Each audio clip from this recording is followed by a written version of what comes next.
Ce sont vraiment les chapitres 2 et 7 de Daniel qui m'ont arrêté net.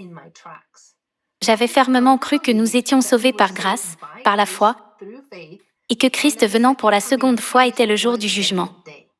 Cependant, après avoir étudié Daniel chapitre 2 et 7, j'ai réalisé que les enseignements auxquels je m'attachais n'étaient que des commandements d'hommes donnés par l'Antéchrist. Je me suis senti mal au ventre.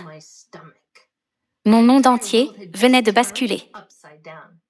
La chose la plus importante pour moi à ce moment-là était de découvrir comment reconnaître Jésus venant pour la seconde fois.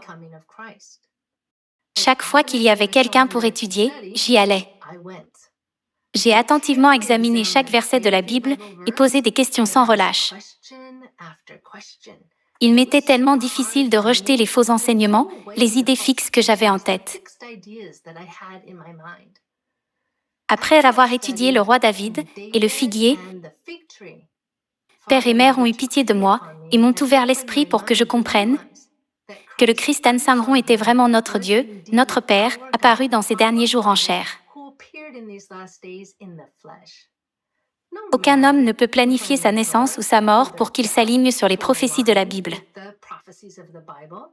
Seul Dieu contrôle l'histoire, seul Dieu dirige les événements du monde, et seul Dieu peut accomplir toutes les prophéties entrelacées de la Bible. Christ Ahnsahnghong est vraiment Christ venant pour la seconde fois.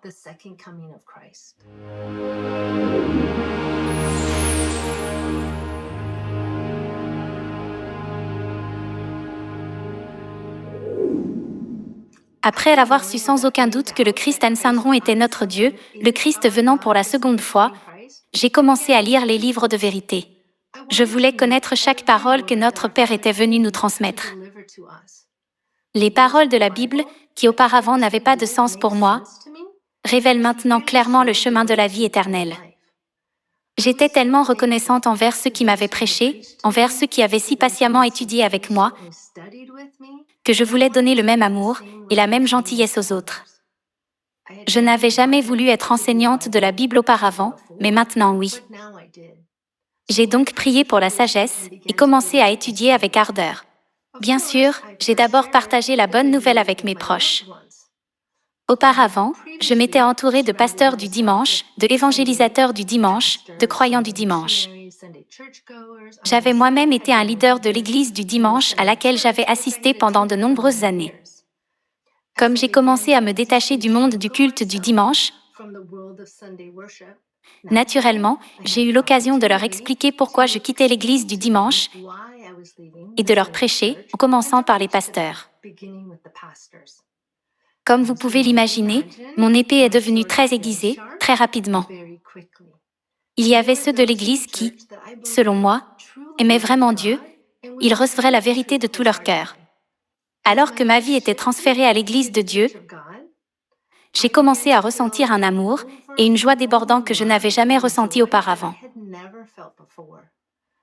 C'est une telle bénédiction d'être entouré de frères et sœurs qui remplissent de joie et de gratitude et qui ont l'espoir du royaume des cieux.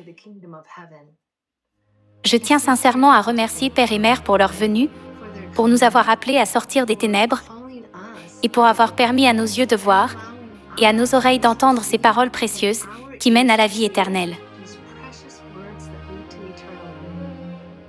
Père et Mère, vous êtes tout pour nous.